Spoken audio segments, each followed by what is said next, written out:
Dr. Mark Changizi here with your Science Moment. Wanted to do a quick discussion about many folks who are, and even now on Team Reality, who just 1 year ago were promoting discrimination, banishing, firing, coercing everybody, the unvaccinated, so that they can get vaccinated.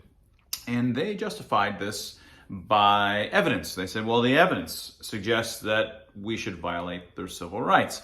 Now, let me just give you an example, and let's talk through two big kinds of misunderstandings in this kind of argument that they were making. And one is sort of a huge misunderstanding from the utilitarian side, and the other is sort of a misunderstanding from the deontological or civil liberties side.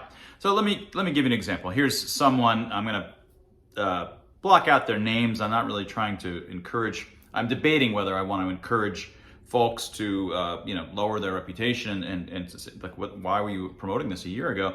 But at the moment, I want to focus on the ideas. I don't really want to get people rushing in their direction. But they do need to be held to account. They need to be, the folks that promoted banishment and prejudice need to be held to account. We need to deter this kind of behavior. It's exactly that kind of behavior that leads to further steps of treatment of outgroups as unclean, and those are always the first steps in great tragedies.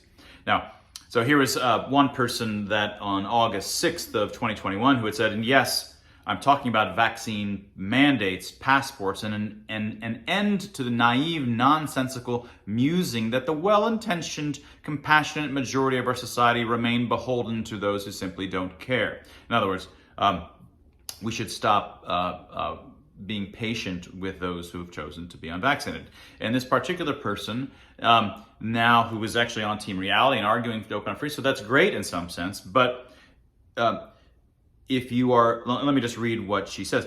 I totally agree. So again, this is back in August of last year, basically exactly a year ago. I totally agree. If you can't force people to get the vaccine, then let's restrict their access to events, indoor venues, etc. Vaccination appointments in Quebec doubled after the province announced vaccine passports. Enough with the pussyfooting already. Time to get serious. Now, first of all, as an aside, the idea that people say, look, our vaccination program is successful because when we made it mandatory, more people did it, is, the idea that this is some bright idea from public policy blows my mind. Yeah, you've just coerced it. So the whole cleverness of some field is that, okay, we're going to get people to do this, and we're going to be consistent with the constraints of civil liberties. That's what makes something hard and difficult to do, not just coercing it and showing that numbers have gone up. So now this same person, a year later, has, for some time, I don't know how long, I've only come to be aware of them, this person, is now, someone pointed out, look, here's what you said a year ago. And she goes, well, I was going by the evidence at the time, and it was strong. I changed my mind when it became clear vaccines were doing nothing to prevent TRANSMI. If I say prevent trans thing, I'll probably get banned. But yeah, go ahead and fixate on my past views, because that's what this is all about. And of course, this is very important. Part of it is holding people accountable for the kinds of prejudice that they promoted. But there's two huge problems with this, and one is the civil liberties side, the more obvious side of it, and that's if you believed that on the basis of certain kinds of evidence, it justified violating civil liberties of violating bodily autonomy, firing people, banishing people from society, and you think that's a strong word. No, if you're not allowed to go to any kind of public venue, you're not allowed to travel on any kind of, you're not allowed to go anywhere or do anything, well then what are you except for banished? You're banished. You're not even allowed to get hospital treatment in many cases, and they were promoting this. So the idea that your civil liberties is dependent upon the data at the time is a misunderstanding of the nature of civil liberties. You don't believe in civil liberties if you believe that we have to go test today's data about something or anything to know whether you have civil liberties. So I talked about this in an earlier video that I recommend that you go watch. But a second, more subtle point is, even if you're unbothered by the civil libertarian aspects of this and you're utilitarian, you go, yeah, it's cool to totally, coerce folks for this or that, for the greater good.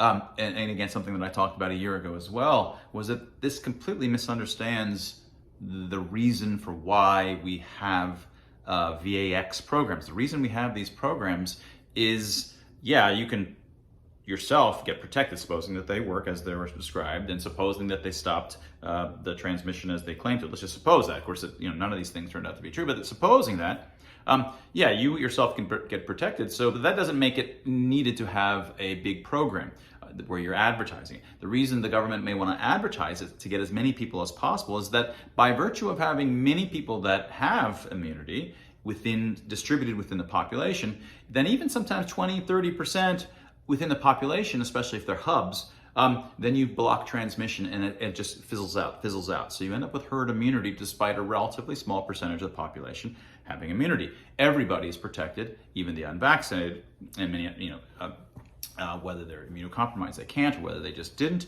you nevertheless get a kind of herd immunity with some sufficiently high a fraction that gets vaccinated. What you don't want to do, and which was never the point of vaccination programs, was to banish the unvaccinated, push them into their own communities, where then you have unmitigated spread. It just spreads completely through them. The entire point is about the network effects of having a subset of the population with immunity so that it doesn't spread, it stops at them. That's the point. So even on its own merits, it made no sense. The only reason people were saying these things was because they got caught up in this kind of hysteria and this notion of an outgroup, and they're the enemy and they're unclean, with the kinds of things I've talked about in this, which I highly recommend.